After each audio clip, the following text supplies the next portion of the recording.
자, 다음에 윤희숙과 김진표라는 주제로 잠깐만 이야기해 보겠습니다. 윤희숙은 아마 저번에 반짝 저는 임차인입니다로 했던 역대급 부동산 사기꾼.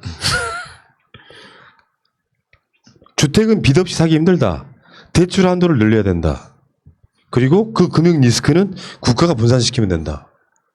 얼핏 들으면 맞는 말 같지? 이게 사기꾼이에요.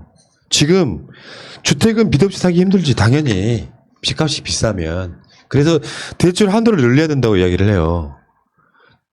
이 말은 지금 문재인 정부의 부동산 정책 이전으로 돌아가라는 소리예요. 집 사기 쉽게 만들어라는 소리인데 문재인 정부의 부동산 정책을 파기해라 이런 뜻이에요. 왜?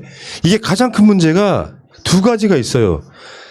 지금도 신혼부부나 생애 첫 주택 구입한 사람들한테는 대출 나름 잘 나와요. 그거는 막지 않았다고. 문제는 돈 10원도 없는 주택 전문 투기꾼들이 내가 미래에 살 주택을 담보로 해가지고 돈 10원도 없이 돈을 빌려가지고 계속 장난질을 쳤던 거야. 그것 때문에 실제 살면서 집 한 채 한 번 없었던 사람한테는 아직도 정부가 대출에 대해서 꽤 관대하게 해주고 있단 말이에요. 그런데 지금 주택은 빚 없이 사기 힘들어 대출 한도 늘렸는데 그리고 대출 한도가 늘어나 생기는 금융 리스크는 국가가 분산시켜야 되는데 이 사람이 부동산 전문가 맞습니까? 아니 국민들 재정 건전성도 좀 신경 좀 써줬으면 좋겠어요. 왜 빚을 내라고 이렇게 이야기하는지도 모르겠고 빚을 내기 힘들게 만드는 게 우리나라 그 속담 중에 아주 아름다운 속담이 하나 있죠. 외상이면 소도 잡아먹는다고. 말 그대로 집을 살 때 대출이 잘 돼버리면 이 집값이 과대평가되는 거예요. 이 집이 가지고 있는 가치가 5억인데 살 사람이 6억을 불러. 그러면 어차피 대출 끼고 살 건데 하고 6억이라는 가격을 쉽게 어세트를 하게 된단 말이에요. 그러다 보니까 갖고 있는 가치 이상으로 가격이 계속 올라가고 실제 그걸 이용해서 이렇게 투기성 말 그대로 투기성 투자가 이루어지고 그리고 집을 가진 사람이 과다한 이득을 얻을 수 있게 되기 때문에 주택에 대해서 대출 자체를 엄격하게 제한을 하면 그 주택이 원래 과대평가되어 있던 주택이 정말 시장 가격으로 내려갈 수 있게끔 하는 효과를 낸단 말이에요.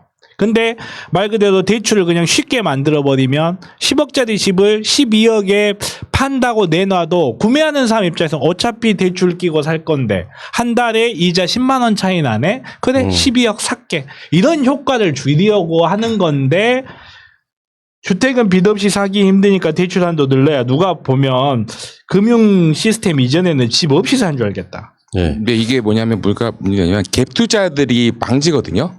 갭 투자들이 지금 많이 하고 있는 차익으로 하잖아요. 갭 투자들이 도망가는 사람이 생겨요. 부실 주택이 생겨가지고 그걸 누가 지냐면 금융권이 다 고스란히 가져갈 수밖에 없어요.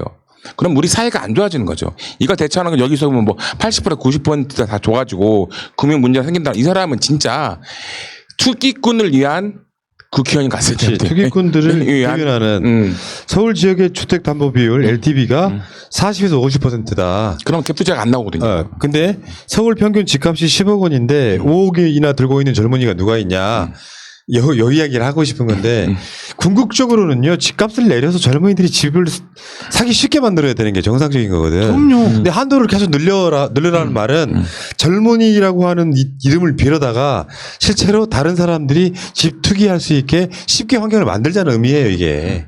이렇게 되면 모기지론이 모가지론이 되는 거예요 정말로. 그렇지. 예. 이게 이제 윤희숙의 주장이고요. 김진표 의원은 민주당 의총에서 직접 한 말이에요. 다주택자의 매물을 유도하기 위해서 세제를 유예해 줘야 된다. 이 말이 맞는 말인가 틀린 말인가를 딱 정확하게 12분 동안 고민했습니다. 아닌 것 같은데요. 다주택자의 매물이 시장에 안 풀려서 문제다. 일단 뭐 공부를 해왔으니까 여러분들 의견 한번 들어볼게요. 결론은 내가 내려드릴게요. 그러니까 지금 우리나라에서 다주택들이 지금 빨리 팔아야 돼요. 빨리 팔아야 세금이 내년부터 되고 뭐 소유로 되지만 지금 우리나라에서 양도소에서 올리는 건 뭐냐면 우리나라 세제가 별로 없어요. 집값 안 정해가지고 제가 볼 땐 두 마리 토끼를 잡거든요. 세무 쪽에 있는 사람들도 매년 우리나라에서 부가세 경제도 다 떨어진단 말이에요. 가장 세원이 많이 나오는 거가 양도소득세는 국세예요. 취등록세는 지방세입니다. 양도소득세가 이렇게 많이 부과를 돼서 그래야지만 내년에 세원이 안정적으로 된다고 전문가들은 말해요. 근데 김집태 의원은 기획적으로 전문가라고요. 알고 있어요 그런 것들을. 근데 그렇게 말하시면 좀 안 될 거라고 생각합니다. 간단히 말해서 네. 이 세금이 너무 많아서 네. 그 세금 내기 싫어서 집을 안 내놓는다는 논리잖아요. 그래서 그 과세하는 걸 한참 밀어주고 풀어주면 그때는 집이 나온다 이렇게 이야기하고 있는 거잖아요. 사실은 난 참 이게 희한하다고 느끼는 게 논리는 그럴듯해. 근데 지금 정부의 부동산 정책이 먹히고 있다는 그렇죠. 보도가 나오고 있거든요. 이 상황에서 먹히고 있다는 뜻은 뭐겠어요? 계속 갖고 있으면 언젠가 집이 다시 오를 거라고 생각해서 내가 당장 손해를 보더라도 집을 안 내놓고 있는 거야. 근데 갖고 있을수록 손해라고 느끼면 이게 세금 문제 때문에 집값을 안 내놓지 않는다고 나는 생각해요. 그게 자본주의 원리라고 생각해. 계속 떨어지고 내가 손해를 볼 건데 지금 세금 적게 내고 싶어가지고 집을 안 내놓습니까? 지금 집값이 안 나오는 건 세금이 높아서가 아니라 그대로 갖고 있으면 언젠가 오른다고 생각하기 때문에 손해 보고서라도 갖고 있는 거예요. 그러면 세금을 높게 매기는 것을 유의하라고? 그러니까 집값을 조정한다는 것 자체는 결국은 누군가 한쪽은 손해를 봐야 돼요. 집을 갖고 있는 사람이 됐건 집을 구매하는 사람이 됐건. 이게 대한민국이라는 나라 안에 갖고 있는 전체적 가치는 일정한데 그 일정한 안에서 가격이라는 게 이제 조정이 되면서 부동산의 가치들이 조정이 되는 거죠. 근데 말 그대로 누가 좀 더 손해를 볼지라는 관점에서 정말 다주택을 갖고 있는 사람이 너네들이 좀 손해를 봐라. 현재 집이 없는 사람이 이익을 좀 보게 하자. 이렇게 이익과 이해관계를 조절하는 과정인데 지금 이 김진표 의원님 말이 가장 큰 문제는 뭐냐면 쉽게 말해서 집값이 조정이 되는데 이 조정이 되는 것에 대한 이익은 그냥 원래 다주택자한테 그대로 주자는 거예요. 현재 집값은 변하지 않고 있잖아요. 그때 세제를 유예해 줄 테니까 많이 팔아라고 하는 거는 현재 상태에서의 집값을 지금 갖고 있는 사람 고스란히 유지를 하고 그리고 새로 집을 살 사람이 그 집을 인도받는 순간 앞으로 떨어질 그 가치만큼은 새로 산 사람이 손해를 보는 게 되거든요. 그러다 보니까 지금 이거는 그럴듯해 보이긴 하지만 이게 전체적으로 봤을 때 좀 받아들이기 어려운 게 그러니까 지금 집 많이 있는 사람은 이 그대로 봐. 네. 앞으로 살 사람은 손해 봐. 이거거든요. 여기 대표적인 조산모사인데 집이 거래가 안 되는 이유가 세금 때문이다. 그래서 집이 지금 안 나오고 있다는 논리인데 만약에 말이에요. 손에 거래해가지고 생기는 이득 이런 것들은 다 각종 명목으로 지금 세금을 높여놨단 말이야.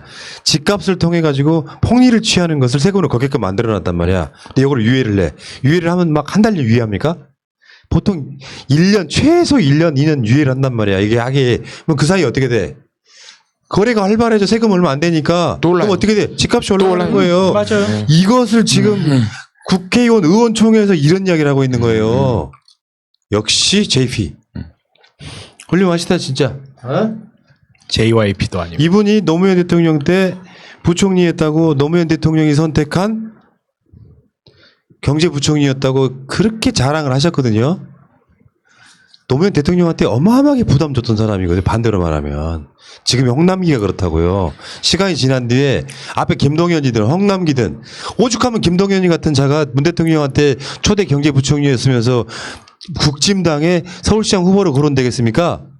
홍남기 나중에 이 정권 끝난 뒤에 다음 정권쯤에 나는 문재인 대통령이 선택한 경제부총리였다고 말할 거 아니야. 그 JP가 지금도 살아남아가지고 이런 식으로 주택시장에 세금을 유예해줘야 집 거래가 생긴다고? 집값 오르는 생각은 못합니까? 답답하다 진짜. 진짜 빨간 수박들이 아직도 있어요. 이제 수박 안 나오는 계속 집값이 오르고 지랄 연병들을 떨어가지고 세금으로 때려 잡고 있는 거잖아. 그걸 유예하라고? 아까 말한 그 논리가 딱 정확해요. 내가 지금까지 샀던 사람들은 돈 벌게 해줘. 나머지 사람들은 쫄딱 망하라는 소리 하잖아요. 말도 없이. 자, 재밌는 금요시사 여러분. 흥분했다가 다시 웃고 말하기가 쉽지가 않아. 아니 10,000명 좀 해주시라고 좀. 돌아버릴 것 같아. 아니 지금 10,000명 좀 10,000명 안 됐어요. 좋아요가? 예, 요 너무한다 진짜. 10,000명 될 때까지 아무 말 하지 말고 있어. 아까부터 했는데 진짜 빨리 눌러주세요. 그래야 그 푸나님 혈압이 떨어지십니다. 지금 와 올라가고 있어요. 올라가고 있어요. 와. 10,000명 곧 될 것 같습니다. 계속 눌러주면은. 재밌는 금요시사 이걸로 마치고요. 혈당 떨어지네요, 진짜로. 열과 성을 다한 방송이라니까. 자, 저희는 물러가고요.